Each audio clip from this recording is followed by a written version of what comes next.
Eu quero dizer que é uma grande honra para mim participar do primeiro culto de missões apresentando o país, Israel, junto com a Verônica. Eu particularmente estou fazendo uma breve apresentação enquanto a gente não abre o nosso slide, mas eu particularmente vou dizer que acho que Deus me colocou no caminho de Israel na primeira vez quando eu frequentei uma escola pública que ficava no bairro Bonfim, em Porto Alegre, que é um bairro tradicionalmente um bairro de colonização judaica. Sem saber, eu convivi com muitas pessoas que frequentavam o colégio israelita e tinham seus cultos, né? E hoje eu estou tendo a oportunidade de me aprofundar e conhecer um pouquinho mais desse país. Um país... Onde é que é aqui? Oi? Bom, vamos falar hoje sobre o culto de missões. Hoje veremos como é Israel, onde fica, quais são as características geográficas, históricas, algumas características culturais também. O processo de paz envolvendo a criação do Estado de Israel. A Verônica também vai falar sobre Israel na Bíblia, né, desde o povoamento da região, digamos que se tornou mundialmente conhecido como a Terra Santa, né? Israel hoje, politicamente, economia e a situação missionária. Nós tínhamos um vídeo que não foi possível passar esse vídeo. Nós vamos transmitir um áudio da missionária que está indo para Israel, que é a missionária Vera, que está em São Paulo aguardando a permissão para ir pela terceira vez para Israel. Então, espero que vocês aproveitem. Bom, Israel é um país, é uma república parlamentar, é a única república parlamentar de judaica, né? Enfim, incrustada no Oriente Médio. Uma população de 7 milhões, quase 8 milhões de pessoas, dos quais 5 milhões e 900 mil são judeus. Só para a gente ter uma ideia, isso aqui, digamos que é o mundo árabe, né, o Oriente Médio. Israel fica nessa pontinha aqui, que é o território menor que o estado de Sergipe, que é o menor estado brasileiro, que tem 22 mil quilômetros quadrados. Israel tem 20 mil quilômetros quadrados. Essas são as fronteiras atuais, né, do país. Que ele tem ao norte, ele faz fronteira com o Líbano. Tem luz aqui, a luzinha ou não? Tem? Qual que é? O primeiro? Tá. Aqui é o Líbano, né? Aqui é a grande fronteira com a Jordânia, o seu principal parceiro político na região. Ao sul, a fronteira com o Egito. Também ele tem fronteira com a Síria. E é banhado pelo mar Mediterrâneo. E esse mapa já mudou muito de tempos para cá.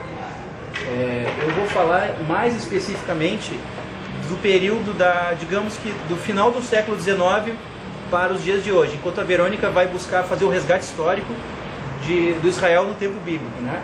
Então, da população de 5 milhões e 800 mil, dos 9 milhões de habitantes, 5 milhões são judeus, 75%.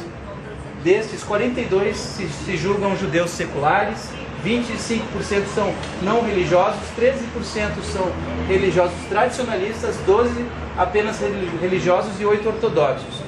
No país inteiro, 65% dizem acreditar em Deus, 35% são agnósticos, 20% são árabes. Então é um país pequeno, com uma grande população árabe. Está aí umas grandes razões dos conflitos que eles enfrentam, né? E os cristãos estão entre os 4,2% que são de outras religiões.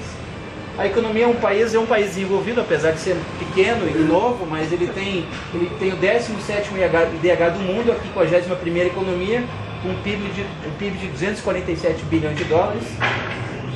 Com a criação dele, que foi um país criado, o Estado de Israel, criado em 1948, ele no início, como não tinha economia desenvolvida, ele passou a receber doações principalmente dos Estados Unidos, da coroa britânica e também dos judeus que viviam na Europa, principalmente na Rússia, no leste europeu. E com o tempo ele desenvolveu uma indústria de alta tecnologia para a fabricação de aviões, equipamento de telecomunicações, construção civil, indústria química, extração de diamantes, tanto é que em Nova York tem os grandes ourives, né, são israelenses, né? Hoje em dia as exportações, a balança, o salto da balança comercial ainda é desfavorável. Eles importam mais do que exportam, mas isso é um dado de 2008, foi o último que eu consegui, mas eles estão mudando isso, de acordo, justamente por causa dessa indústria de alta tecnologia que está sendo desenvolvida lá. Dados estatísticos do país, baixíssima taxa de analfabetismo, 3,9%, população urbana 91%, 9% rural, taxa de fecundidade 2,68 filhos por mulher, expectativa de vida alta, também principalmente para a região, entre 76 e 80 anos, e a mortalidade infantil de 8 para cada 1.000 nascimentos. Bom, aqui é uma foto que a gente é a capital econômica, esses dados todos, graças ao potencial de Tel Aviv, né, que é a capital econômica, moderníssima, tem o centro financeiro do país, embora a capital, digamos que política, seja Jerusalém. Também para os árabes, que eles também se sentem, justamente Jerusalém é dividido em 4, né? Tem a área judaica, árabe, armena e cristã. Então, falar um pouquinho da história, agora eu vou deixar para a Verônica, a gente vai fazer um revezamento dessa apresentação, a Verônica vai trazer esses aspectos e eu volto para falar de Israel dos dias de hoje, ok?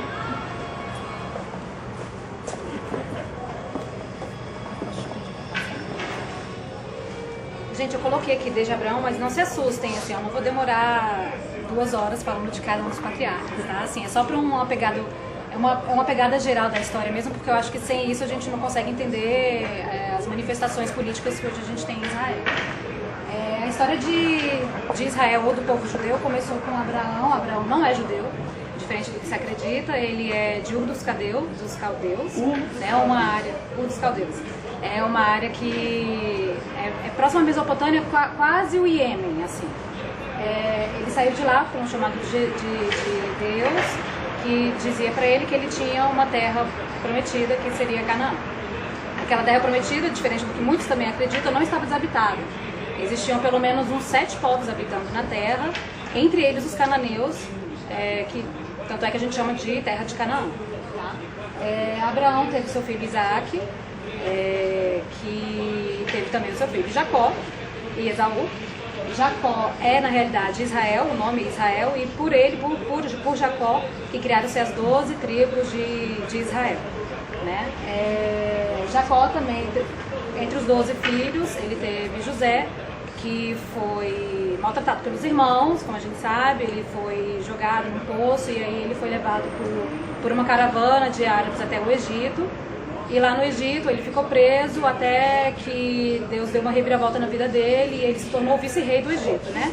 O vice-faraó, na realidade, que era a civilização mais avançada da época.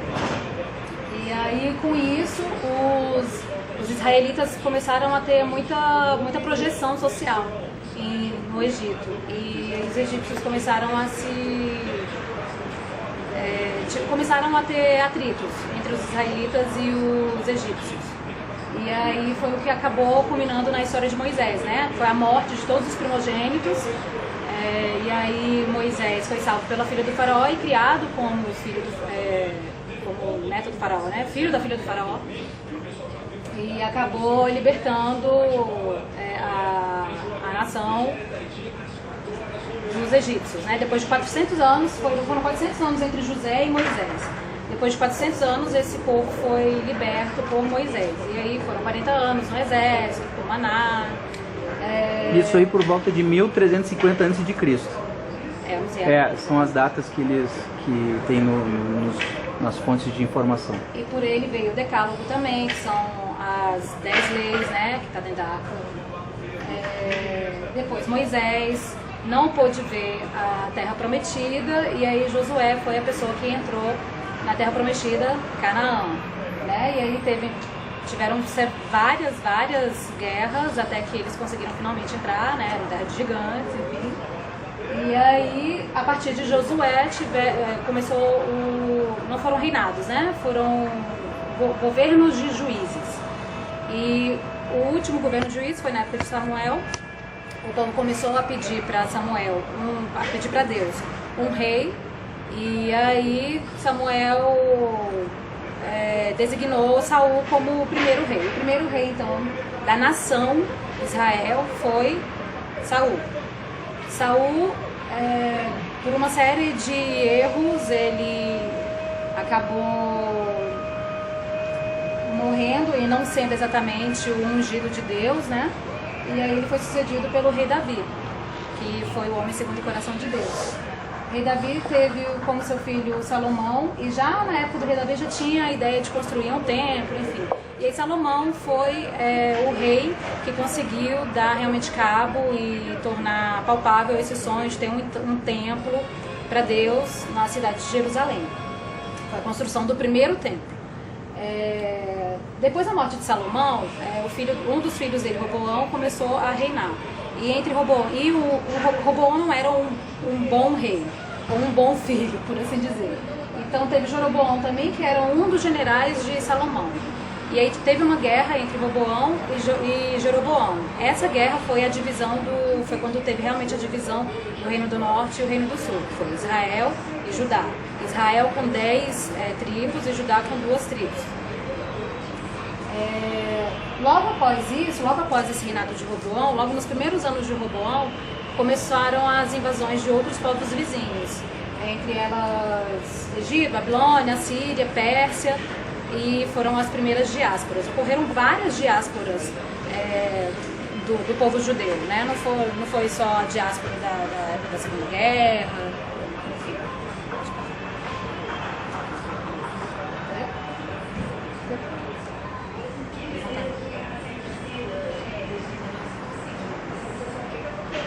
Calma que ele está pensando. Ok, agora...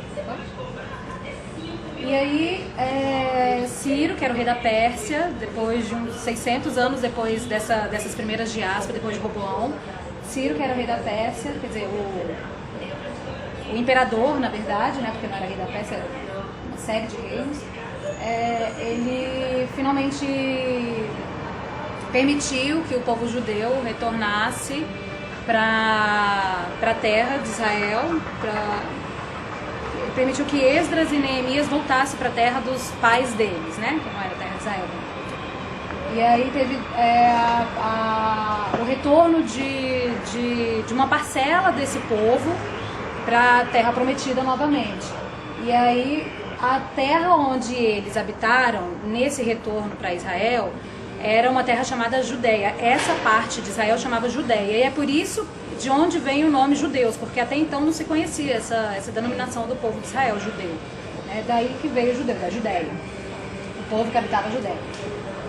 Eles não habitaram Israel inteiro, nem quanto o tamanho do país, ou do reinado da época de Salomão, nunca foi novamente habitado depois de Salomão, tá? Nunca foi tão extenso, que foi quando ele chegou até quase o Iraque e pegava uma parte do Egito.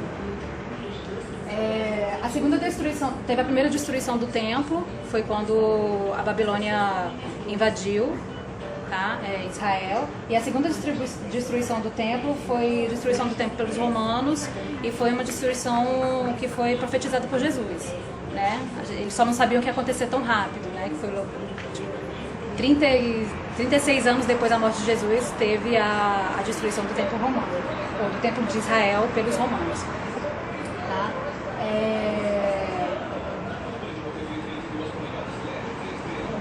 Depois dessa época da destruição do segundo templo, houveram muitas diásporas, porque eles eram muito perseguidos, tanto pelos romanos, quanto pelos cristãos que depois habitaram naquela terra e em outras terras.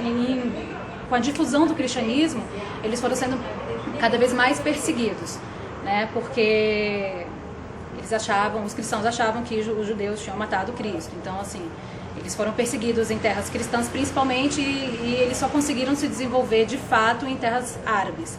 Tanto é que, assim, vários judeus que eu conheci lá em Israel, eles vinham do Iêmen, do Egito, Marrocos, assim, muitos de países árabes, tinham saído de países árabes, e poucos, na verdade, da Europa, dos Estados Unidos, é mais assim da parte do Oriente que realmente está habitando lá. Várias diásporas ocorreram de novo nessa época, depois da Revolução de 70, agora, depois, não é antes de Cristo, tá? Desculpa, é depois de Cristo. Então existiu esse desenvolvimento nas terras muçulmanas. Verônica, fala virando para cá para a gente ouvir. E um intercâmbio cultural entre os judeus e os árabes. Tanto é que na Espanha, quando teve a ocupação dos árabes na Espanha, muitos judeus foram com os árabes. Então todo o desenvolvimento que a gente acha que é só árabe que fez dentro da Espanha, não, existiam muitos judeus entre eles. Assim, muitos desenvolveram, muitos eram cantores, eles desenhavam mapas para os reis, eles inclusive eles vieram para o Brasil na época do descobrimento do Brasil junto com Colombo. Inclusive foi um dos primeiros povos a chegar no Brasil foram os judeus, porque eles vieram junto com os espanhóis, porque eles faziam parte da corte também. Durante a época das cruzadas, né, essa época mais medieval e um pouco da era moderna, eles foram muito perseguidos nos países europeus, em todos os países europeus. Eles tiveram um pouquinho mais... variava muito entre o período mais de paz e um período de matança mesmo, porque eram rios de sangue que eram derramados, assim. Tem até uma história da Espanha também, que eles foram dizimados em uma série em 1361, eles foram dizimados em uma série de cidades. Tem histórico de 5.000 pessoas, assim, rios de sangue, 5.000 pessoas, 9.000 pessoas morrendo. Então, assim, a partir desse momento das cruzadas, a vida nômade começou a passar a fazer parte dessa cultura deles, assim, eles tinham que se mudar muito, né, quase cigano, assim, porque em todos os países que eles ficavam, eles tinham um breve período de paz e logo existia a perseguição. Inclusive a reforma protestante foi boa para eles durante um tempo, mas depois o Martinho Lutero também escreveu umas cartas que não foram tão favoráveis a eles e acabaram sendo perseguidos também pela reforma protestante. E com a contra-reforma eles também foram alvo, né? Então eles também foram queimados em fogueiras de Inquisição. A Inquisição também foi terrível para os judeus. E assim, as insígnias de identificação e as vestimentas e insígnias de identificação não é um achado nazista. Eles utilizam todo e qualquer povo que hospitalizou os judeus, eles fizeram com que eles usassem uma vestimenta ou uma insígnia que os diferenciasse e os identificasse. Eram chapéus ou coisas bordadas na roupa mesmo, mas eles sempre foram identificados como diferentes. A história até deles serem banqueiros era porque era praticamente a única função que eles poderiam exercer dentro da sociedade, porque em épocas de perseguição eles não podiam exercer nada. Eles não podiam fazer comércio, eles não podiam, obviamente, fazer parte de corte, não podiam fazer nada.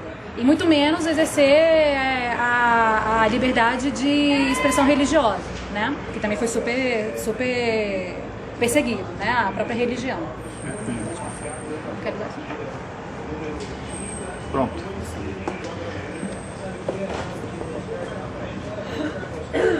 Pois bem, eu passo a tratar agora um pouco do que a gente conhece recentemente da história de Israel.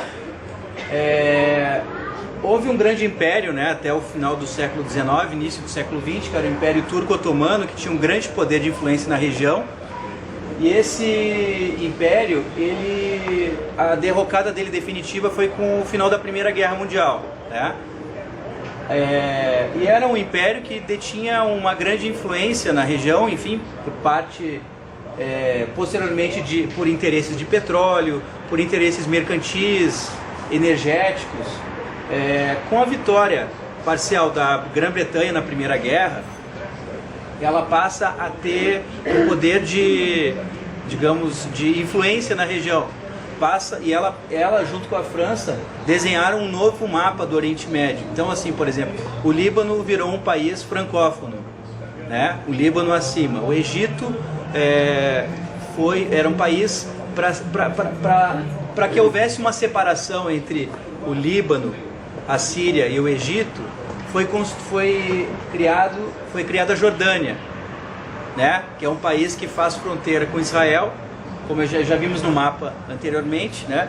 Ou seja, se desenha um quadro geopolítico em que a Palestina, que era a região ocupada pelos árabes e que não mais havia a presença de judeus, passa a ser um centro de pressão tanto sionista, que eram dos judeus que tinham sido expulsos da região, que tinham poder e influência em países da Europa, mas não, eles pressionavam para que houvesse um país, para que fosse criado um país, né?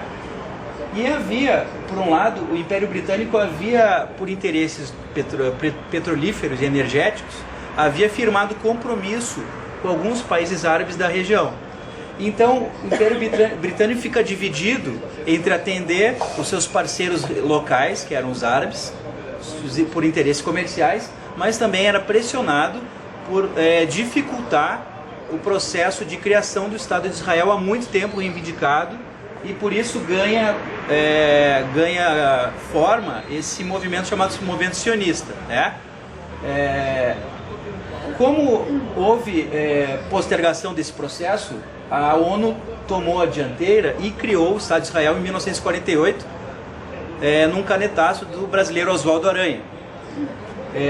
O Estado de Israel, então, em 14 de maio de 1948 ele é criado.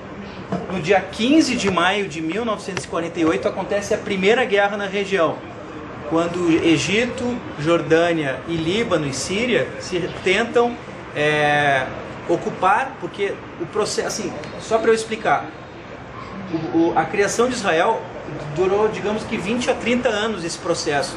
Enquanto isso, muitas levas de imigrantes foram chegando à região e a Segunda Guerra Mundial acelerou isso, porque as pessoas simplesmente foram praticamente dizimadas, foram 6 milhões de mortos, e muitas pessoas passaram a ingressar no território da Palestina, para a contrariedade total do povo árabe, que eles não queriam que eles voltassem para lá, né?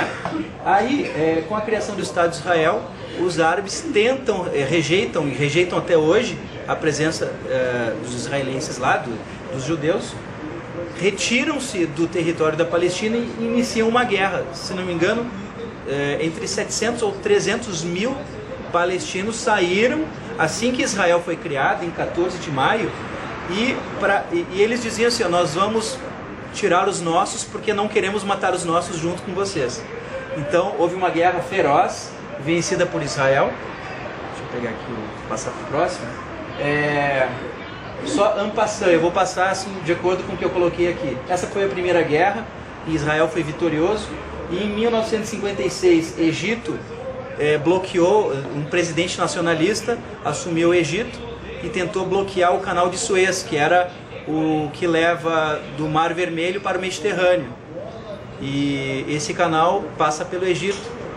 E o Egito bloqueou isso e houve uma guerra, então, em que as forças da recém-criada OTAN, que era a Organização do Tratado do Atlântico Norte, junto com a União Soviética, criaram uma força para desbloquear o canal de Suez. Foi um processo movido pela ONU, né? A Segunda Guerra, então, foi essa. A Guerra dos 6 Dias, uma das mais famosas, foi quando novamente todas as potências árabes se revoltaram e tentaram invadir Israel, que defendeu-se e ampliou seus territórios, né? Então hoje se fala em Colinas de Golã, que era um território que hoje está sob comando de Israel, pertencia ao Líbano. E existe uma grande área ao sul, na fronteira sul de Israel, que ela pertence ao Egito, mas o Egito não tem direito sobre ela, não tem, digamos, domínio sobre ela, que é a península de... não é península, eu esqueci o nome, daqui a pouco vou me lembrar. Pois bem, e a Guerra do Yom Kippur, que é o Dia do Perdão, em que Egito e Síria também ingressaram contra o território, sempre com o objetivo de tentar desfazer o que havia sido determinado pela ONU, que é a retirada dos judeus, a dissolução desse país, desse estado, né? Aqui são fotos de Jerusalém ocupada em 1967 pelas tropas.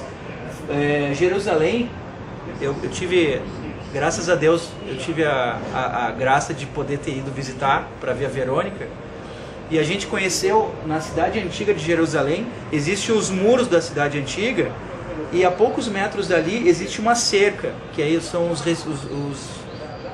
o que sobrou de uma cerca. Aquela cerca, a poucos metros da antiga Jerusalém, era o que separava a Jordânia de Israel, o West Bank, que eles chamam hoje, que é a região que coube a Palestina quando foi criado o Estado de Israel. Pois bem, com essa invasão aqui, Israel teve autoridade de avançar e ocupou uma região que, então, quem vai lá percebe assim que a fronteira o limite era muito tênue, era muito menor o limite de Israel perante a Jordânia. Por exemplo, foi destinado a Israel menos de 12% do território total da Palestina no início, no Tratado de Paz em 48. Isso se inverteu, hoje está em cerca de 80% a 90%. Né? E parte dessa movimentação se deve à própria tentativa dos árabes de tirar os israelenses de lá até hoje. Então aqui em amarelo a gente vê o que seria o Israel em 1967 e em laranja o que ele tomou. Então o que eu quis dizer é a Península do Sinai, que ela pertence a Israel, mas ao Egito, mas o Egito não toma conta dela, porque eles tentaram, né, tentaram invadir, e hoje essa área aqui ela é militarizada e controlada, essa área de baixo aqui, controlada por Israel. Aqui que eu dizia, em que a fronteira da Jordânia vem até aqui, ó, que aqui é Jerusalém. Então eles tomaram e vieram para aqui, expulsaram no limite do Mar da Galileia para o Mar Morto, né? Então, e aqui as colinas de Golã, não são aqui, são aqui em cima na fronteira com o Líbano. É uma região militarizada hoje, tem até aquele filme que a noiva, como é que é a noiva? A noiva síria. A noiva síria, não sei se alguém já teve a oportunidade de ver, em que são moradores de países diferentes que casam e ela tem que abandonar a família para ingressar no território de Israel. Se tiverem oportunidade também, então de... Oi? Ela vai para a Síria. Ela vai para a Síria? Então ela abandona as colinas de Israel e vai para a Síria. Alguns dos principais conflitos da região são motivados por esse desejo do povo árabe de expulsar os judeus israelenses de lá. Então é criado a OLP, que é a Organização de Libertação da Palestina, que foi criado em 1973, se não me engano, e que tinha o Yasser Arafat como líder. Ela é expulsa da Jordânia em 1982. Ela é expulsa em 70. Em 82 ela inicia operações no Líbano. Então a OLP ela se junta ao partido libanês, que é o Hezbollah, que protagoniza alguns dos mais sangrentos conflitos dos últimos 30 anos. Após a retirada de forças israelenses de uma área de segurança, porque a maneira que Israel se defendia ao mesmo tempo, não sou militar, mas era avançando. Então se ela é atacada, ela respondia avançando no território inimigo. Então havia um acordo de paz entre pós-guerra Líbano e Síria, Líbano e Israel nos anos 80, em que Israel ocupou regiões de segurança e houve um tratado em 2000 para que houvesse a retirada do exército israelense do território libanês, mas que não foi cumprido pelo Hezbollah, então não foi cumprido pelo Líbano. Então o Hezbollah volta a ter um conflito ao norte em 2000. Em 2000 os palestinos iniciaram uma intifada, que é uma revolta também para combater as ocupações dos territórios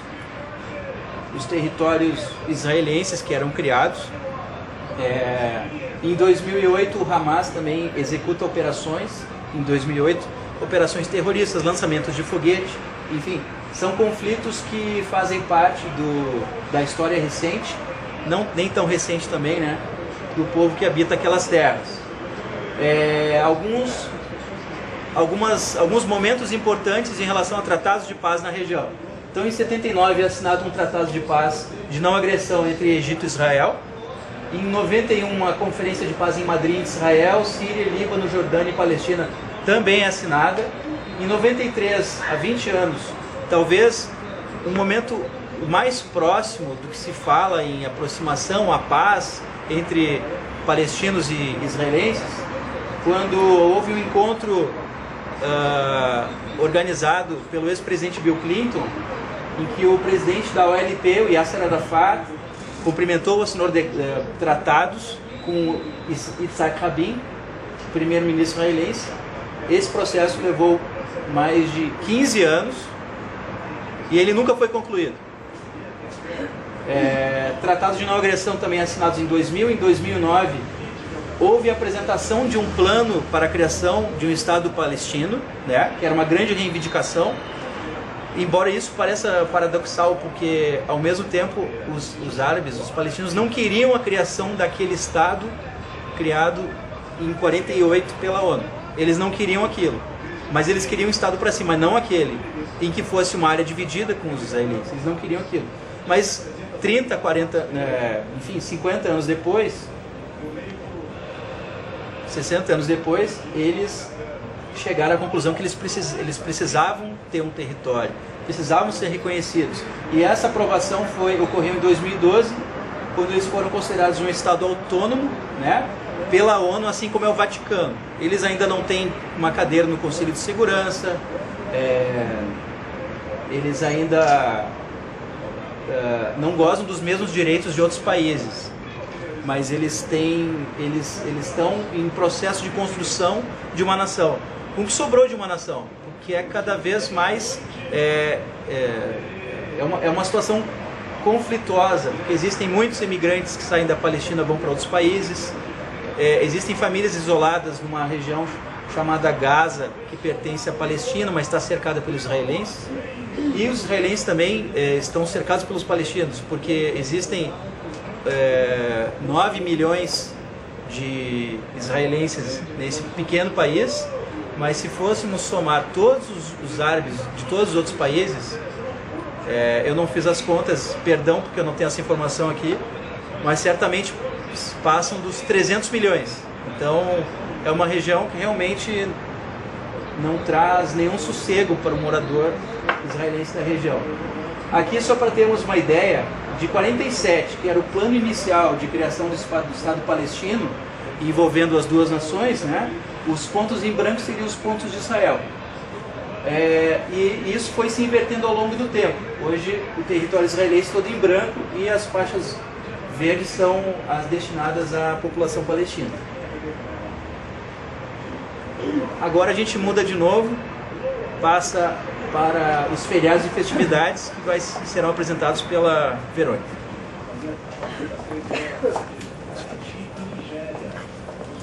Só complementando um pouco essa parte das guerras,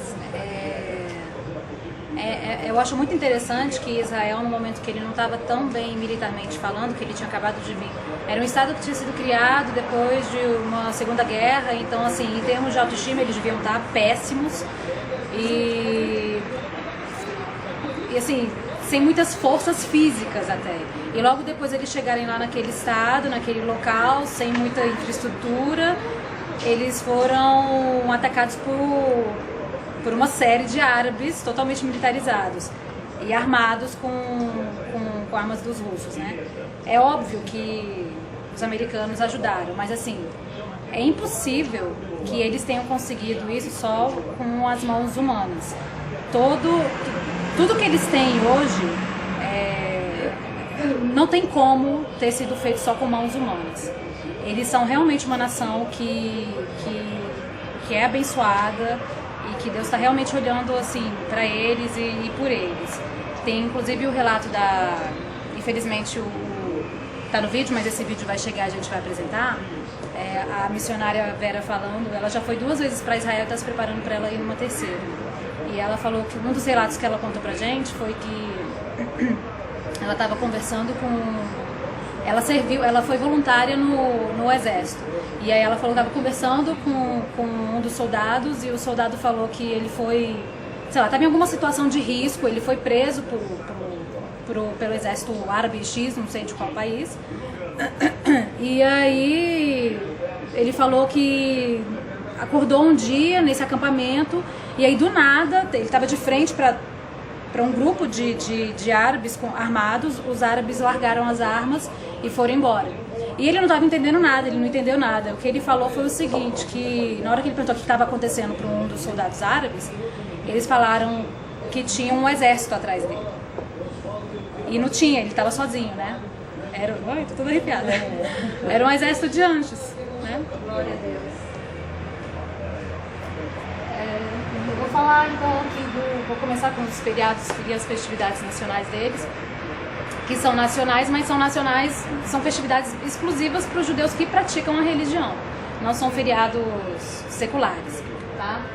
Tem o primeiro Shabbat, é o mais importante, o mais conhecido. Ele acontece todos os sábados e ele inicia no final do dia de sexta-feira e termina no final do dia do sábado. Hã? Não tem uma hora, ele é regido pelo final do dia, pelo pôr do sol. E de acordo com a lei judaica, ele foi o primeiro dia santo feito por Deus, porque inclusive foi instituído por Deus, porque Deus inclusive observou o sábado, né? Ele diz, na criação ele observou o sábado, ele descansou no sábado. Então, os mais ortodoxos, eles realmente não fazem absolutamente nada. Eles não ligam a luz, eles não cozinham, eles comem, assim, coisas que estejam prontas. Lembra quando a gente viajou, eu e minha mãe, a gente chegou no sábado, no dia do Shabbat, e a gente estava faminta. E a gente não pode, só tinha, dentro do hotel, tinha lá um asterisco em todas, nas comidinhas que você podia comer no Shabbat. Não servimos no Shabbat, tipo, praticamente todas as comidas. E aí só tinha, também não pode comida quente, porque se é comida quente significa que você já cozinhou, porque você esquentou e você ligou, não sei o que, não pode. E aí a única coisa que tinha pra comer era um sanduíche de atum. A gente se aborreceu e foi embora comer no quarteirão árabe. Inclusive, assim, é uma loucura, porque as famílias ortodoxas todas, como elas não podem fazer nada, elas vão para os hotéis. E aí elas povoam os hotéis e eles têm, assim, cada um umas 12 filhos e fica uma loucura, assim, parece uma colônia de festa, tipo Pirinópolis, né? Pousada dos Pirineus em pleno julho, assim, é meio enlouquecedor. Pode passar.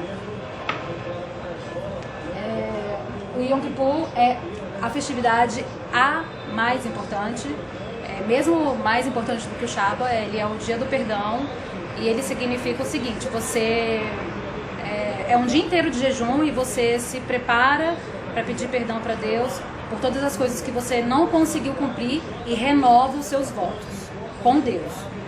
Você não pode renovar ou não cumprir votos com pessoas. Basicamente isso que significa Yom Kippur. Assim. Claro que tem uma série de outras coisas, mas que não nos interessa muito bem agora, porque é só para uma passagem mais superficial mesmo. Pode caçar que tem umas imagens do Yom Kippur.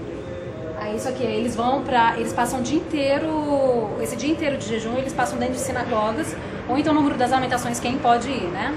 Eu acho isso, inclusive, super parecido. Em muitos aspectos, os judeus e os muçulmanos, eles são totalmente iguais. Isso aqui é uma das coisas que eu acho que é totalmente parecido com a ida à Meca, por exemplo. Porque é uma das coisas que eles têm que fazer, de acordo com os ortodoxos. Eles têm que ir no Yom Kippur para o Muro das Lamentações. E aí fica essa... Eu não sei exatamente o que isso daqui significa, essas amarras e tal, mas tem umas coisas...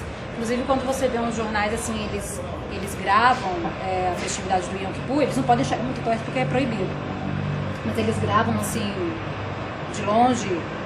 Tem umas pessoas que meio que se batem, eles ficam batendo a cabeça no Muro das Lamentações. Então, assim, é um erro nosso também achar que só os muçulmanos são estranhos, não sei o que, né?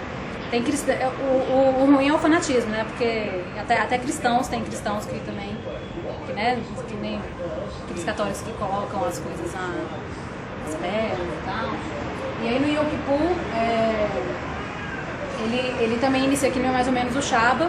Você começa o jejum numa determinada hora, passa o dia inteiro, e aí o rabino, ele toca esse negócio que parece aquele negócio de gado.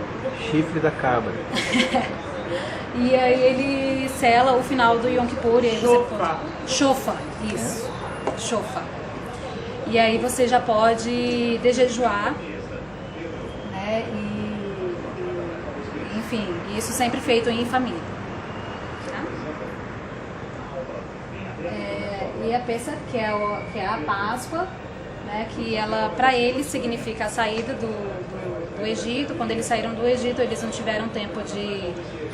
O pão não teve tempo de levedar, e aí foi o pão asmo, esse que a gente está comendo.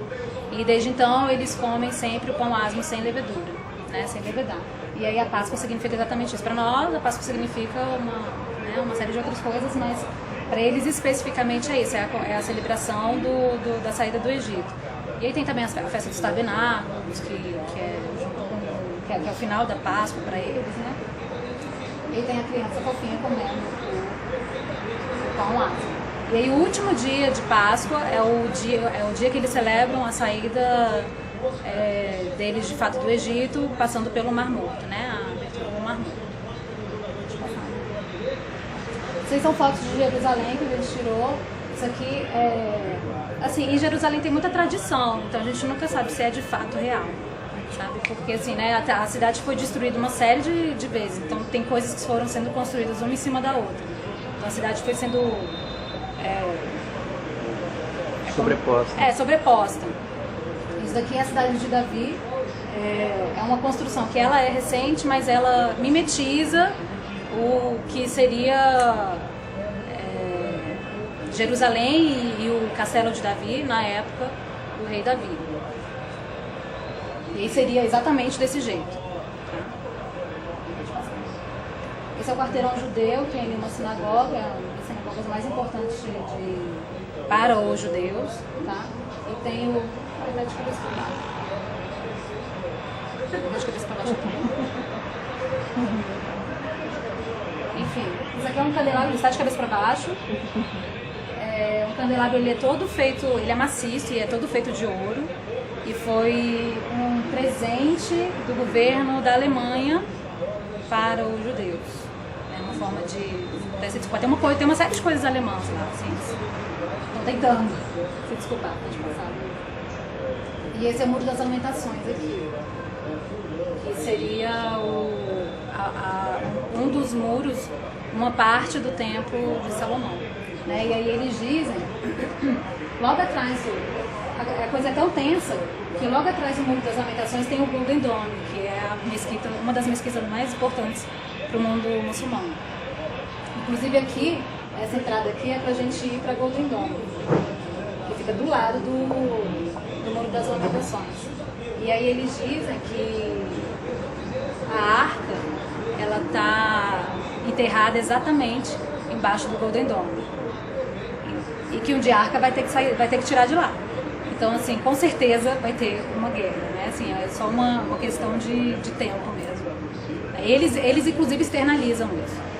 Que assim, a guerra é só uma questão de tempo, porque a arca vai ter que ser tirada de lá e com certeza a arca está embaixo do Golden Dome. Tem uma série de escavações que estão sendo feitas na cidade, inclusive aquele muro ali, né? Tem novas partes da cidade que estão sendo redescobertas ao longo do tempo, né? O governo investe muito na descoberta desse patrimônio que está escondido, né? É muito interessante, tem várias áreas que não dá para entrar porque... Tem umas áreas que são subterrâneas, que estão fazendo descobertas. Você vê você passa pela cidade embaixo, você vê... Como é que é o nome do rei? Foi Ezequias que fez o canal? Sim, a gente passou. Você vê o canal do rei Ezequias, assim, é muito legal. Você vê, assim, como tá tudo lá ainda, sabe? O negócio foi tão bem feito. A mão de Deus é tão forte, assim, que tá tudo lá, tá tudo ainda. Se você for lá, você vai ver tudo, assim. É realmente só uma questão de escavação e de tempo mesmo, até tudo reflorescer. Esse aqui é o Jardim do Getsemane. E aí tem aqui umas oliveiras, assim, milenares. E aí o padre que cuida de lá, porque tem uma igreja que fica do ladinho do Getsemane. Todos esses espaços, eles são cuidados geralmente pela igreja católica, que chegou lá antes, né? Ele falou pra gente que essas não são provavelmente as árvores que estiveram lá enquanto Jesus esteve lá, mas são brotos do que filhas daquelas árvores, né? E aí tem aqui a passagem de Jesus falando Se possível, afaste de mim esse cara. A gente pode passar um fio. Eu vou passar um fio, é um vídeo do YouTube, e fala sobre a perseguição dos judeus messiânicos em Israel. Eles são muito perseguidos, a igreja é muito perseguida em Israel. Judeu messiânico são judeus que acreditam que Jesus é o Messias. Tá? Eles não são cristãos, eles são judeus messiânicos, eles seguem toda a liturgia judia, mas eles acreditam que o Messias já veio, que é Jesus. Tá? Eles são muito perseguidos em Israel, mais do que os próprios cristãos, porque os cristãos eles são considerados segunda linha. Agora, os judeus messiânicos são traidores, porque eles estão traindo a própria cultura e a religião do povo, né? Então, assim, eles são xingados, eles são realmente perseguidos, assim. E tem um relato aqui de um documentário, tá com uma legenda em espanhol, mas dá para acompanhar tranquilo.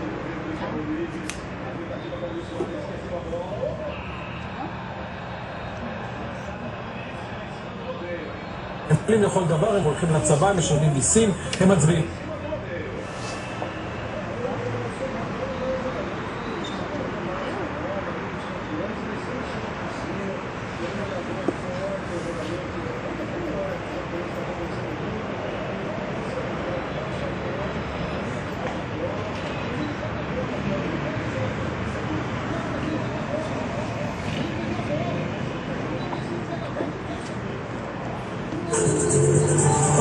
מדינה שרודפת קבוצה של אזרחים רק משום אמונתם הדתית.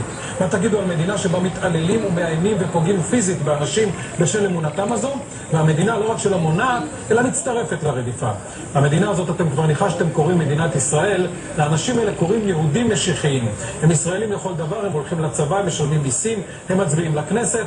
הם לא יותר תימהוניים ולא יותר מסוכנים מקבוצות מיעוט אחרות במדינה. הם פשוט יהודים שמאמינים גם בתנ"ך וגם בברית החדשה, וזהו חטאם הגדול.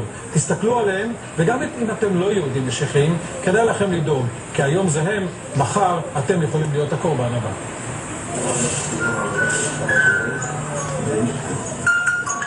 יונתן הקטן נולד בשעה טובה לפני 4 חודשים. תסתכלו טוב, יונתן הוא יהודי משיחי. נכון, הוא עבר ברית מילה בגיל 8 ימים, הוא גם ילך מתישהו לצבא. אבא שלו, בוגר יחידה מאוחרת, כבר עושה כאן המון ימי מילואים, אבל יונתן הוא יהודי משיחי, ולכן כולנו צריכים לפחד ממנו מאוד. שיר למעל וסיינה אל הערים מאין יבוא אני באתי למשרד הפנים בינואר אחרי השביתה, מיד אחרי השביתה הלכתי ושאלתי מה קורה עם המקרה שלי, והם אמרו שבעצם אין להם בעיה איתי, אלא עם בעלי. הם אמרו שהוא צריך לבוא ולהסביר מה הוא בכלל עושה. הם אמרו שהם רצו לשלול ממנו את האזרחות.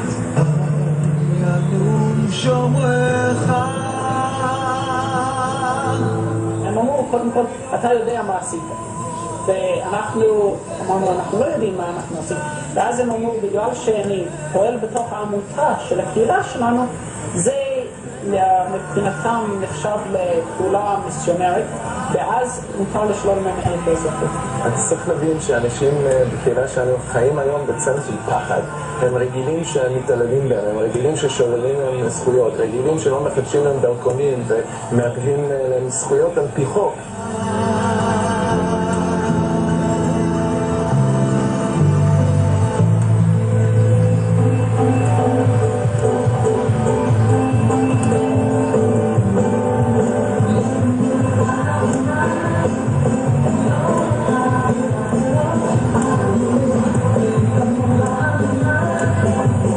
מפחד מהיהודים המשיחיים. 15,000 כאלה גרים בארץ, אנשים משכילים, יפים, ישראלים לכל דבר שהולכים לצבא, משלמים מיסים ובוחרים לכנסת.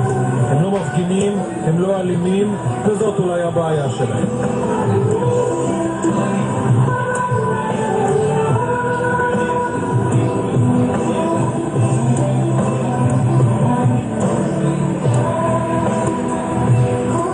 מתעללת מדינת ישראל באנשים שבסך הכל מפרשים את היהדות שלהם בצורה שונה.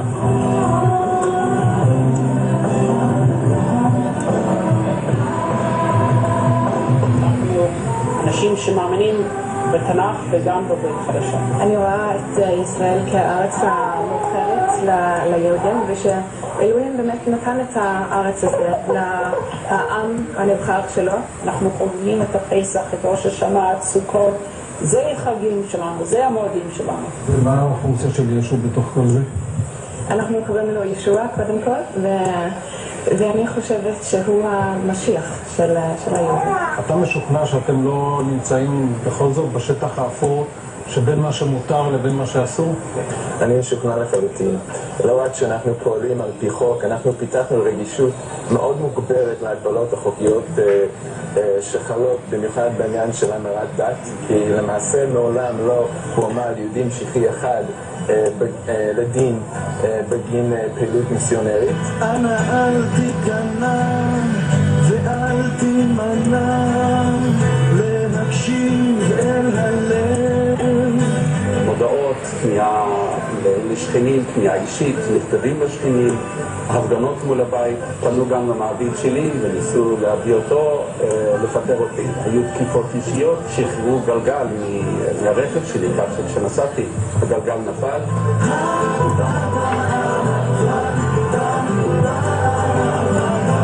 כבר 20 שנה שמשפחת מעוז נתונה תחת איום. העובדה שמעולם לא נתפס יהודי משיחי שהוא פועל בניגוד לחוק, מסית או חלילה מדיח, ממש לא מפריעה ליהודים החרדים לרדוף, לאיים, להפחיד ולהעליל. ולמה לא בעצם? שאיש לא מונע את זה מהם. כן, אז היו התנכלויות והיו פריצה לבית יום אחד, ואני הייתי צריכה לראות איך אמא שלי נעדפת ואבא שלי מוכה והרכוש שלנו מנופץ, והילדים הסתגרו בחדר האחרון בבית והיה פחד. אביטל, בתור הבכורה של מעוז, רותחת על ההתעללות של המדינה באביה, אולי דווקא משום שהיא בניגוד לשתי אחיותיה בחרה לפרוש מן האמונה המשיחית. האמונה הזאת, בניגוד להשמצות, מתירה לכל אחד מחבריה לבחור בעצמו את דרכו. זה לא פשוט, צריך להסביר תמיד, יש את הקטע הזה של אבא שלך, ואז להסביר שהכתובות שמרוססות בעיר הן כתובות נאצה ולא אמיתיות. אתה זוכרת איזה כתובות? אני זוכרת אחת ממש, שפשוט זעזעה אותי עמוקות. היזהרו מברוך מעוז חוטף לילדים. מצאת את עצמך פוחד, חרד לשלמה? בהחלט, הרבה מאוד פעמים. אתה מוחזר? שלא איתך? אני לא יודע אם מוחזר זו המילה. חינכתי אותה לקבל החלטה והיא קיבלה החלטה. אני משוכנע שהיא קיבלה החלטה לא נכונה. אבל אני לא יכול להחליט בשלה לא הייתי רוצה. זו זכותה, ואני מכבד את החירות שהעניק לה אלוהים, והיא תעמוד לא בפניי, אלא בפניו יום אחד.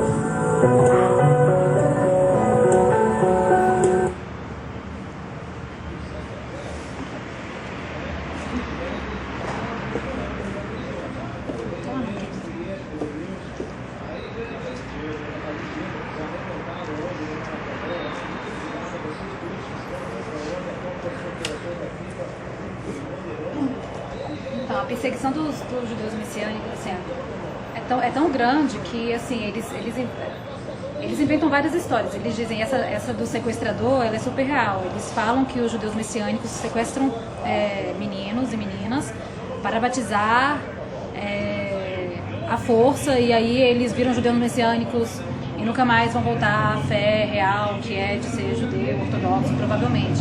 E, em geral, eles são perseguidos pelos mais ortodoxos. E a polícia não faz nada. Tem, inclusive, assim, um relato dessa cidade Arad, que os judeus messiânicos nessa cidade, eles são mais do que perseguidos porque é uma cidade pequena e que tem um grupo de judeu ortodoxo muito grande. Então, eles são, assim, a casa deles é pichada, eles são... o carro é pneu furado, não sei o que, lá. E eles falaram que, inclusive, eles temem pela vida deles, porque é muito agressivo, né? Tem relatos também de uma igreja batista, isso é uma igreja, eu fico imaginando quantas outras não são, uma igreja batista em Jerusalém que foi queimada 3 vezes já. E aí eles tiram fotos e colocam na internet falando, queimando Bíblia, não sei o quê. E tem várias pessoas apoiam e a polícia não faz nada. Teve uma família de Arad que inclusive escreveu pro prefeito, o prefeito disse que não poderia fazer nada. Então assim, eles têm um suporte, inclusive governamental, contra eles, sabe? Porque ninguém faz nada, assim. Até o dia que realmente aconteça alguma coisa, alguma morte. E talvez também não tenha muito desenrolar disso. Apesar de tudo isso, Israel é um dos países que tem crescido vertiginosamente a população cristã. Até o ano de 2012, do início dos anos 90 até 2012, foi 2.000%, é um número absurdo, isso é dado de missões, tá?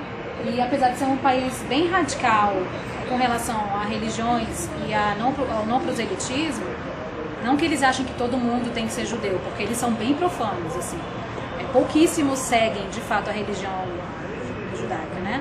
Mas eles são bem radicais com relação a outras religiões virem para dentro da terra deles. E apesar disso, é o país que as pessoas escolhem, as pessoas em volta em geral, muçulmanos ou cristãos árabes, que também são perseguidos em terras muçulmanas.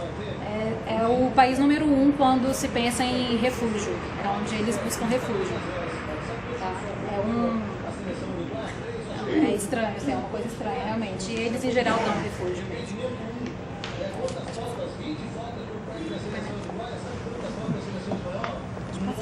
Se quiser deixar nessa foto. Gente, a gente vai encerrar a nossa apresentação. Não, vai encerrar então. Não, ainda não? Tem mais? Perdão. Então, a missionária Vera, alguns já conhecem a Vera, ela passou para o Brasil e agora está em São Paulo, aguardando a oportunidade de ir pela terceira vez cumprir com a obra de Deus em Israel.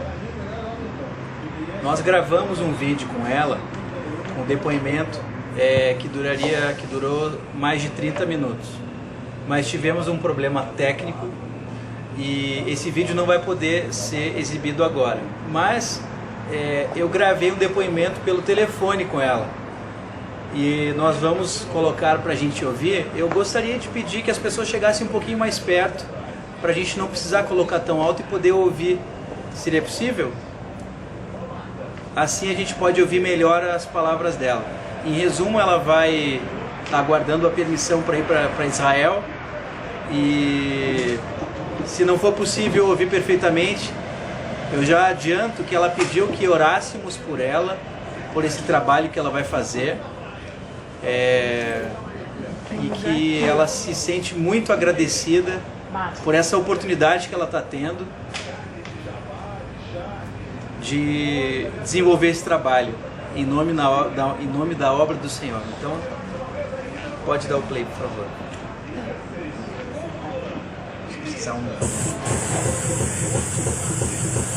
A paz do Senhor, meus amados irmãos, aqui é Vera Ferreira.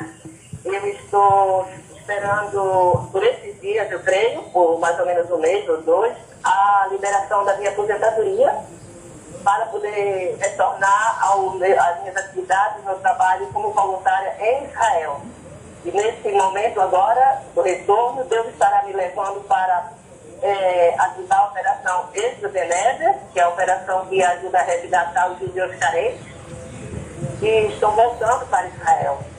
Porque, como muita gente acha, pensa, né? Não são todos os judeus que estão vivos, que são unidos. Existem judeus carentes, pessoas pobres, como em todas as outras nações. E Deus está trazendo o seu povo de volta para que essa geração agora, atual, receba o Messias, Yeshua, HaMashiach, que é Jesus, o nosso Senhor.